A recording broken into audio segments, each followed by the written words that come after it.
This is Word in Your Ear. We've had them all in the back of our cab. Growlers, shriekers, twangers, thumpers, hacks, lovies, scribblers, comics, conversational plate spinners. Basically people we like and think you'll like too. And if you want to support us, subscribe, leave a comment or go to patreon.com/word in your ear for the full dizzying range of the entertaining stuff we do. Get in, fill your boots. Various clubs have been the springboard for whole new eras in pop music. The Two Eyes, the Cavern, CBGB, the Whiskey. And a new book is just out called The Club That Created the 80s about the Blitz. And I was in the NME office on the day that the author came in his flying jacket and jodhpurs and tried to convince them to print his review of its first house band, Spandau Ballet. Robert Elms, it's lovely to see you. Good morning to you. That was a very long time ago. Were you really? I can pretty much date it. I think it was March 1980. Yeah. And I was standing by Tony Stewart, the reviews editor's desk, and you came in and really cut a dash because the NME, do you remember most people just hanging around in terrible old denims and, stiff little fingers T-shirts, and there was a guy in jodhpurs. It looked like a sixth form common room when I walked in, to be honest, and I was kind of amazed. And I was also amazed that they printed it. I mean, I was a complete chancer. I'd handwritten this thing on some lined notepaper with a biro, and thought there's no way they're going to print this, but I'll have a go. It wasn't even typed. I can remember that because I was standing there. I was thinking, this is fantastic. And the brilliant thing was they said, "Fair enough, well, we'll run it," and they did run it. I've got to give them their due. They did. They then spent the next 3 years slagging us off remorselessly. That's true. That's true. Well, look, the book's about the club that was in Great Queen Street, wasn't it, in Covent Garden? And this, in fact, coincides with an exhibition that's going on in London at the moment about it. And just in your case, personally, you've been through various phases: skinhead, suede head, soul boy, punk. So what was it about this place and what was happening that made it so appealing? You know, the way you dressed and the attitude. I mean, so yeah, you put it into context that I was something of a kind of a dandy dilettante from about the age of 10. I was very into clothes and music. Clothes and music were indivisible for me because if you bought the right record, you had to have the right gear to go with it. So, at 10, I wanted a Scar record and a pair of stay press and clip braces. 14, 15, I wanted Lonnie Liston Smith and white socks and loafers. And then at 17, I wanted punk. I had Vivienne Westwood bondage trousers on. So I'd gone through all of the phases. And I thought by the time I was 19, which I was in 1978, that this whole teen caper was probably over for me. I was now a student at a proper university at the LSE, and I thought, I better wave goodbye to all that stuff. And I walked into a clothes shop, a new clothes shop which had opened in Covent Garden called PX. Now you have to remember, Covent Garden was empty then. The market had gone, nothing had replaced it. There was tumbleweed. They used to shut Covent Garden station at night at the weekends because no one went there. So there was this one shop on his own, and the guy who was the sort of shop girl, it was called Steve Strange, and he sold me this top. It was really tight, rib-hugging, with great big padded shoulders and a silver sash running across it. And I said, how would you describe this? He said, it's Space Cossack style. Oh, that's brilliant. So I became a Space Cossack. And he said, we're opening this new night at a club. It's going to be a Bowie night. It's on Tuesdays. And it wasn't at the Blitz. It was at a place called Billy's in Soho, which predates the Blitz by a few months. So I went to the very first Bowie night that Steve Strange did with Rusty Egan on the turntables. And I walked in there in my new Space Cossack top and a pair of kind of big peg trousers and my hair in an asymmetric wedge. And the minute I walked down those stairs, I knew I'd found some new home. It was this extraordinary kind of, probably only 50 or 60 kids, but all dressed all Bowie fans, really. That's kind of, it all leads back to Bowie. And they'd all been kind of punks, but had got fed up with punks because they'd been fashion punks, which is what I was. Punk for me was not some gutter snipe rock and roll thing. It was the most expensive T-shirts on the King's Road. And so we found ourselves in this club dancing to craft work on a Tuesday night with a load of other like-minded souls. And then for the next 2 years, basically, that became my gang, my crowd, my crew. And it expanded and expanded. And I would say that if there were 100 of them, what's extraordinary is that at least 60 or 70 of those went on to become internationally prominent in one way or another. Yeah, that's true. You talk about it in just the dressing up and the joy of doing it, but was there a sense of rebellion about it as well, or was it just simply just you guys just having fun? No, I think it was incredibly rebellious, but it was rebellious against the mores of that time. When, if you looked like George O'Dowd, working class Irish kid from South London, you look like that, you were going to get insulted every day. There's a real chance you might get beaten up or attacked. It's pretty tough to beat George up. So it basically pushed against the very conservative and very kind of dreary mores of the time. The late 1970s is the winter of discontent. We're all told we've got to be, it's grim, it's grimy, it's glum. Youth culture's entered this kind of very, the whole indie scene was very depressive. It was lots of Mancunians moaning. And we were pushing against that.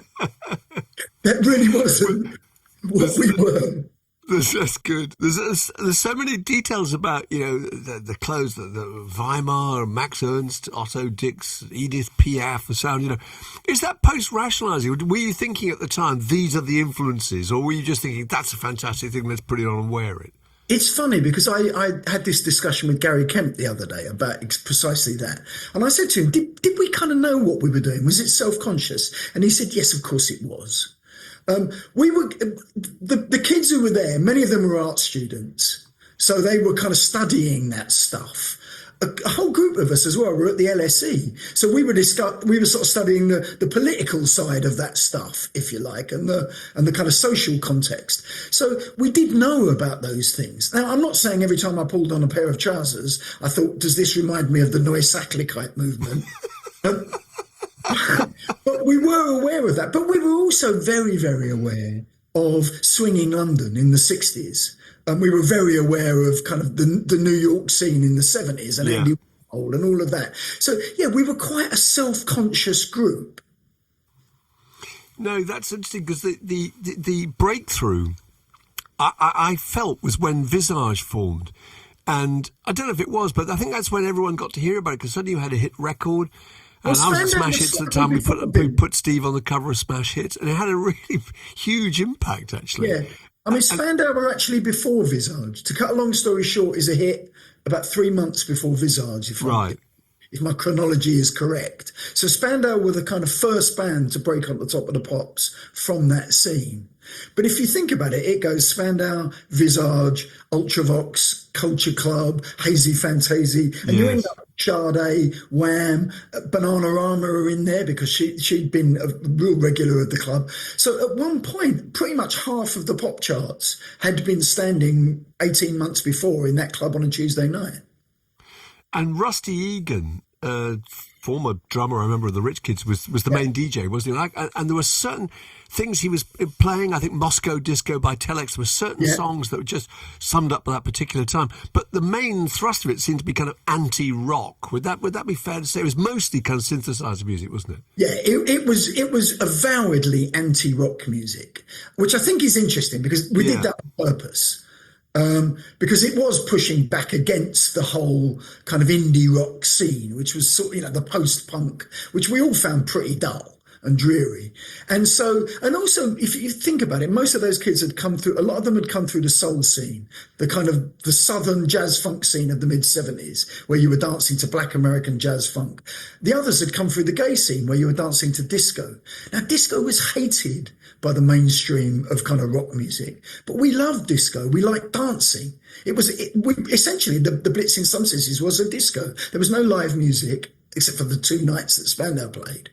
And so it was anti-rock and roll. It was also anti the kind of posturing of rock and roll. We thought that was the old days. We were moving on. Peter York came up with a line. He said this was a bunch of kids who'd outgrown the 20th century. And we were kind of looking forward to a beyond rock and roll, if you like. Don't forget, punk had said no Elvis, Beatles or the Rolling Stones. Punk had an element of that. And we took it to the degree that he didn't let Mick Jagger in. Well, that's right. I mean, because that was, again, a brilliant move on Steve's part, that Mick Jagger came and then wasn't allowed in because I don't know, he's wearing trainers or he'd done something that was just considered to be wrong.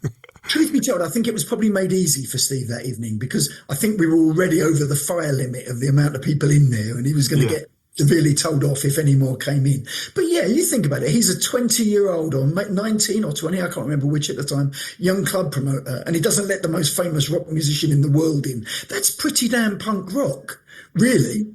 I mean, well, it was a brilliant publicity thing, wasn't it? Because it got a lot of attention. It's a coup. Although they did exactly the opposite when Bowie. Well, when Bowie came, I mean, it was it was holding court, wasn't he?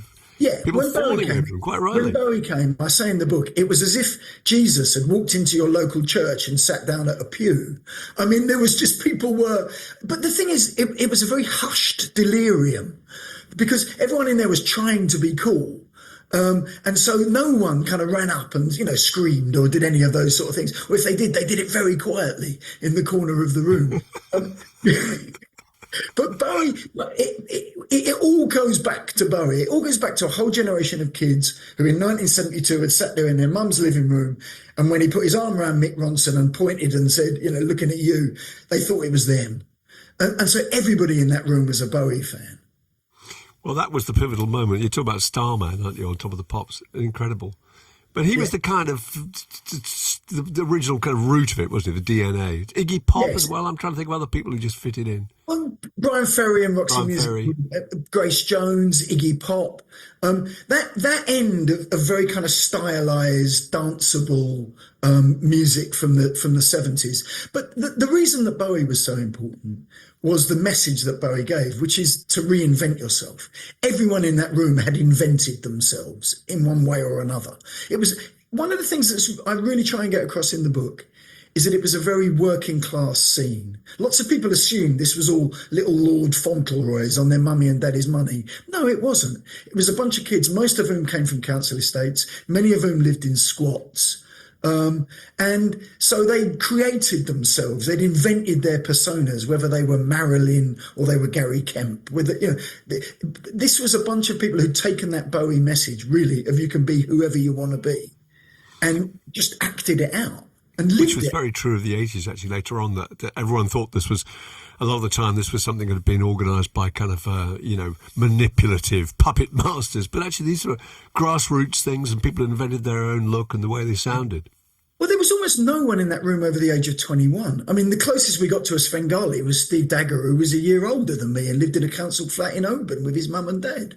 There was no Malcolm McLaren pulling the strings here. That's another way in which it was different. But what there was a great set. It was simultaneously, if you walked into the Blitz, it was incredibly competitive because everyone is trying to look better than the next person. Everyone's trying to get off with the better looking person, whatever it might be. Everyone's showing off. It's a room full of egos. But when it came to kind of presenting themselves, it was very collective. She designed the clothes. He put on the event. He designed the flyer. He took the photography. Yeah. She did. And so you had this whole kind of, sort of support structure within the room. And it propelled people forward. That's why everyone who came from there sort of posited themselves as part of a scene. That's what I did when I walked into the NME office and slammed that bit of paper down and said, your paper's shit, which is exactly what I said to him. You don't know what's going on. Well, it worked. I do give them credit for going for it, actually. Well, no, absolutely. Could have had you ejected, It's brilliant. But then equally, I think the times they were changing. I walked from the NME offices over the road into the Face with Nick Logan, and that was the next era. That was the next stage. It was going from black and white to colour. Well, that was the key thing, because I think in the book you talk about the fact that the rock press kind of couldn't quite get that kind of scale of values, but more, it really was the fact that that the new romantic era, if we can call it that, just didn't look right in that smudgy old newsprint, whereas the Face and Smash Hits, high quality colour printing was what made it work, Yeah, that's absolutely true. And then a year or so later, you throw in MTV, and suddenly old blokes or blokes in sort of dirty denims with lank hair just look incredibly out of their time, because MTV doesn't want that. It wants visual performers. So who are you going to have? Are you going to have Stackridge, or are you going to have Culture Club? And so, if you're putting on 3-minute videos. So, I mean, I think there were technological changes coming along into the 80s. But also I was at Smash Hits at the time, and I can remember that it was all about the look as much as the sound, if not more than the sound. Record companies would ring you up and say, "We got a new band. Shall I send around some transparencies?"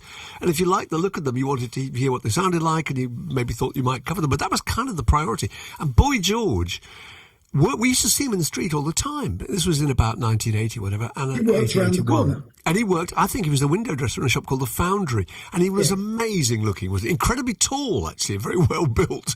Oh, he's a big chap. He was over 6 foot and tough looking guy, and wore incredible clothes. I mean, just bizarre hats and fabulous dresses. And I went out with a photographer one day and we just photographed him, and we ran a picture of it and smashed it. He got the most amazing reaction. Because people just wanted to know, who is this person? This is fantastic. But that is going back to the core values of pop music. Pop was always as much about the look as it was about the sound. If you go back to Teddy Boys in 1958 or glam rock or whatever it might be, the look was equally as important. And I've always suggested that the look comes first, and then you find the music to kind of suit it. And so you had this whole generation, or this whole clique, this whole kind of coterie of kids who were absolutely A-star students at the look, because that's what the Blitz was all about. It was about looking right to get in. And then they found out, what sort of music can I do that will work for me and fit in with it? So actually, there's a great variety of music. Everyone thinks it's all synthesizers, but a bit later on, you've got Blue Rondo a la Turk, you've got Animal Nightlife, you've got Sade, you've got Swing Out Sister, you've got all that whole kind of sort of slightly jazzy Latin-y thing. That's the next generation of kids who come out of the Blitz. A different style of, again, zoot suits and all of that. Same room full of people, but the look changed all the time at the Blitz. One of the unspoken, although sometimes it was literally spoken by Steve Strange, rules of the Blitz is you cannot wear the same outfit twice. If you came in that last week, you ain't getting in. And so you had to be constant. I love that. So this wasn't written down, though. This was just an unspoken thing. Rules of the Blitz. Unspoken until Steve spoke it. Until Steve said you can't come in because you had that on last week. I've seen that shirt before, that blouse. Exactly. And so you think about it, you've got to get past Steve Strange on the door and Boy George on the cloakroom. So you better be on your top game. All right, so could you get past the door and then be turned away at the cloakroom? I mean, that...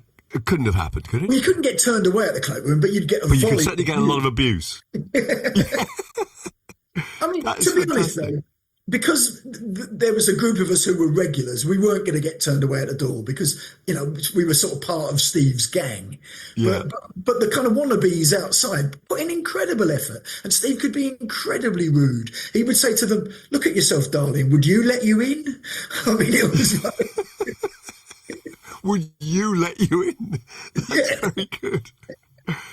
I interviewed Steve a few times, once actually, and he, he never struck me as that forcible a character. Actually, he was quite quiet and quite shy, wasn't he? He was. He was not. One of the things I say about Steve in the book is Steve was not an intellectual in any sense, and he wasn't great at talking about what he did.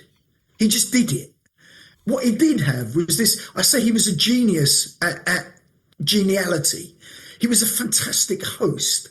Whereas Rusty chose the records and was the selector, Steve chose the people who would be in that room. And, he didn't let in Mick Jagger, but he did let in Christos Tolera and Martin Camp, who was 16, dressed in suits that their mum had run up from Ridley Road Market, who literally didn't have the pound entrance to get in, but he would let them in because they looked great and they'd be a great part of the club. He was a fantastic human mixologist. I love the fact that when you go out, I think at one point you go on a kind of blitz outing to something like Bournemouth, I think, you go to a club. And it's just lovely because before that had been kind of punk rock and the general public had been scared of punk rock. You know, punk rockers walking down the street meant trouble or violence or things getting broken or whatever. And how warm and embracing people were to the idea of just people dressed up like that, who were so unthreatening, really, weren't they? We were unthreatened, although we were often threatened. I mean, one of the things to put this into context is 1979 in London is still a pretty randomly violent place. I got spat at a bus stop by an old lady for wearing a kilt and eyeliner. I mean, and we would get chased up the road. An old lady, that's great. Yes, literally. We would get chased up the road by rockabilly. Did she say anything to you, or just did she explain why she'd done this? As I was standing waiting for the bus.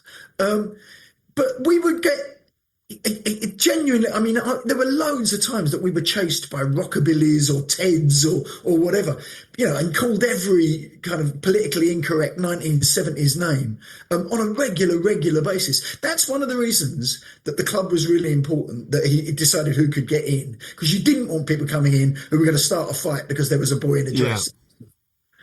Yeah, I remember at Smash Hits that the appeal of the kind of what you would call new romantic, particularly Steve Strange, actually. The girl readers just loved him because he was unthreatening. Yeah. He's a complete opposite to what had come before, which was that kind of Jean-Jacques Brunel, Billy Idol, quite aggressive, quite macho type of bloke. And suddenly here was this guy that you wanted to take home and mother and make some chicken soup for.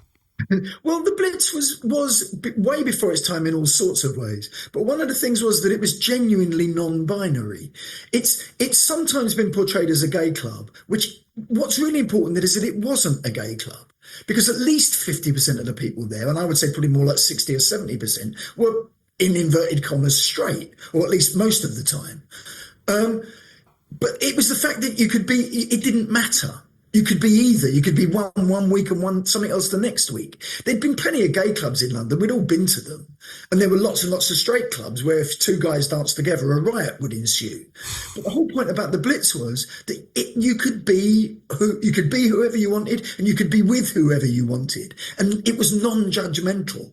And that was what was so fantastic about it. It let all these people who just didn't have anywhere else to go because it wasn't safe, it wasn't them, put them in this room and gave them a great night.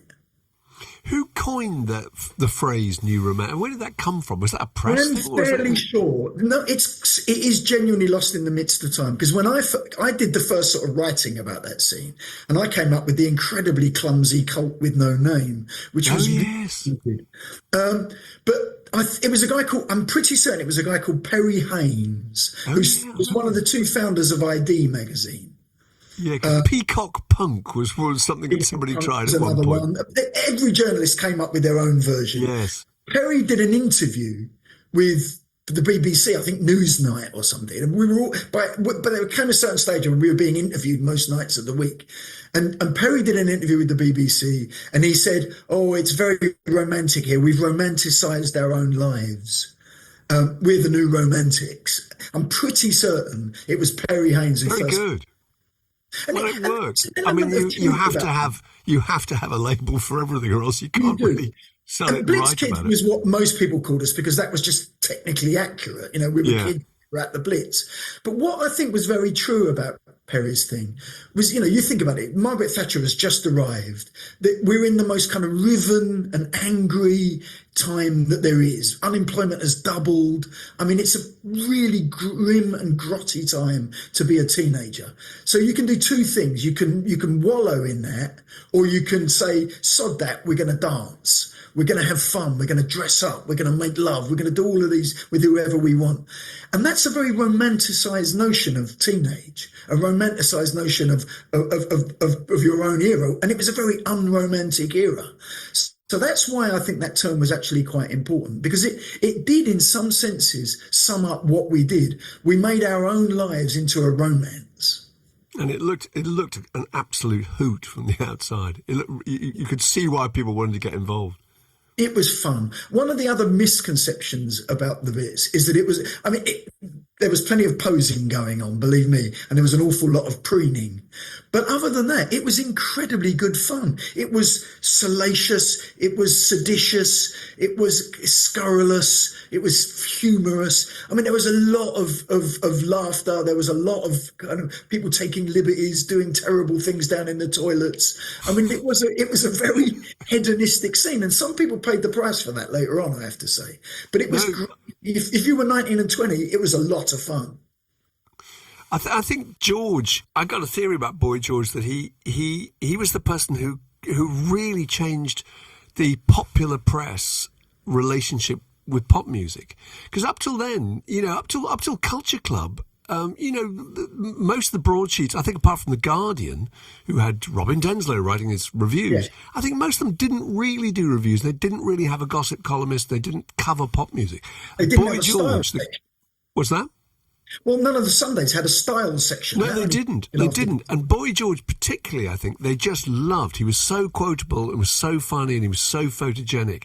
And he was that part of that British culture of the kind of widow, twanky, pantomime dame, the kind of harmless old soul that everyone just loved. And they started to cover him and follow him. And then at that point, when Culture Club became successful, and Spandau Ballet to a slightly lesser extent, the pop gossip columnists arrived and went to clubs like the Blitz, didn't they?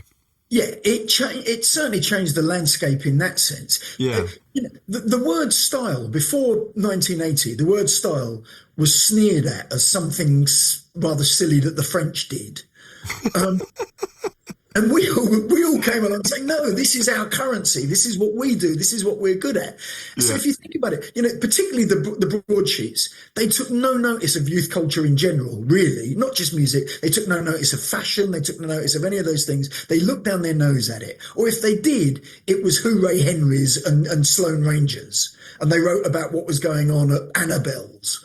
And so that was the big change. And yes, George was the absolute spearhead of that because he's so visible. But I would say that it was more than just George. It was the whole thing. It was the whole thing. Certainly. It was Michael Clarke's dancing. It was my writing. It was, the photography. It was the design. It was Neville Brody. It was that whole thing forced the mainstream media to change their opinions and start looking into these dark, dank places where young people gathered in strange clothes.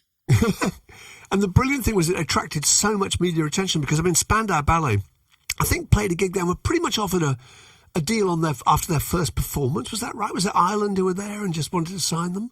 After 3 numbers of their first ever performance, Chris Blackwell walked up to Steve Dagger, who was their manager, and said, "What's this band called?" And because I'd given them their name. For the first time, he said they're called Spandau Ballet with a smile on his face. And Chris Blackwell said, "I'll sign them now." There and then. This was after 3 numbers. Yeah, of their first gig. Eventually, they'd done a sort of a little showcase for half a dozen of us on a Saturday morning. But that was their first performance, and Chris Blackwell offered them a record deal there and then. He could see Blackwell was always a very shrewd man. He could see that whether the songs were great, whether and in fact, Tony Hadley's got a very good kind of big voice. Gary can write a tune or two, and that was apparent from very early on. But much more importantly than that, they were the future. That whole kind of slightly grimy rock and roll thing was going to start to look old-fashioned as the 80s came through. It's true. As I say, I'm big on smash hits at the time. I remember going to see them and they were playing Heaven, doing Muscle Bound, and to cut a long story short, in the kilts, the tartan, and it just seemed completely unlike everything else that was going on. You could see a whole new direction was emerging. Yeah, it is. As we've said, it's got plenty of its roots, but the roots are in Bowie, but they're also in that soul, mid-70s, very dressed up soul scene, which was completely ignored by the music papers because it was very working class. It was very black and white kids. It happened in little clubs, Crackers and Busby's and all these clubs in London. So the fact that they played what was essentially a form of dance music, the Enemy hated dancing. No one in the Enemy office could dance. No one at the Enemy could dance. No, exactly. And so And You ever seen a rock critic dancing? Oh my no, Lord! exactly. So the fact that all this stuff had its roots in a form of danceable music, and there was a specific Blitz dance, and you had to do it whether your partner was male or female. You had to do it hand in hand, almost cheek to cheek, and it was somewhere between a sort of a tango and a voguing, with a bit of jive in there somewhere. This sort of people did this together, arm in arm, and so it was such a different thing to the rock music which had preceded it. Did it ever translate to America? Did Americans understand it? Well, if you look at the American charts in about 1984 or 5, so 4 or 5 years later, when it's all had time to gestate, there's what they call the second British invasion. So huge hits for Culture Club, Duran Duran, Depeche Mode, Sade, all of these bands who've come through. Spandau Ballet had a couple of big hits there. True was a very big hit. All those bands that had come out of that milieu, Frankie Goes to Hollywood, so they're not all come from the Blitz, but they've come from the Liverpool equivalent or the Essex equivalent or the Birmingham equivalent. And they took over the American charts by the mid-'80s. So I'm not sure America ever quite got New Romantic. They probably didn't get the New Romantic, but they got the shiny pop music. Yeah, because it was soft cell. Exactly. Yeah, Depeche Mode, Eurythmics. Oh, it was synthesizer duos. And it's danceable. All of that music is danceable. All of that music is visual, and that's what Americans got, particularly when MTV really kicked in. So there was a point when I think there were more British acts in the. I'm going to make this up, but there's some truth. There were more British acts in the American top 40 in 1985 than there had been in 1965. Well, I think that's true because it was the Great British Invasion, wasn't it? Led by groups like Culture Club. So absolutely. It really did export in the end. And I love there's a phrase you use early on in the book which I love, which is macaronis. Yeah. And you talk about macaronis, and I looked up what a macaroni was, and I think the actual definition was someone who had exceeded the ordinary bounds of fashion, which was kind of it means it's an 18th century word meaning a kind of overdressed popinjay, isn't it? Is that right? A macaroni? Well, yeah, not only an overdressed popinjay, but an overdressed popinjay of dubious sexuality. Oh, dubious sexuality! Oh, great! Yeah. It had that kind of slur as well. But the term macaroni. Stuck a feather in his hat and called it macaroni. Call it macaroni. That's where that comes from. Oh, of course. Yankee Doodle went to town riding on a pony, stuck a feather in his hat and called it macaroni. Oh, that's brilliant. No, I thought it was lovely because it had what the whole book has, which is a really sweetly self-mocking thing. It was serious. Totally I describe this in the book as homemade macaronis, which homemade macaronis. Yeah. It's very good. Well, Robert, I really enjoyed it, and it's been lovely talking to you. And anybody who remembers that particular era should read it. It kind of just reboots the whole experience. All the characters. What's it called again? It's called Blitz, the club that created the 80s. So it is. By Robert Elms, available in all good bookshops now. And probably some rotten ones. Yeah, it's lovely to talk to you.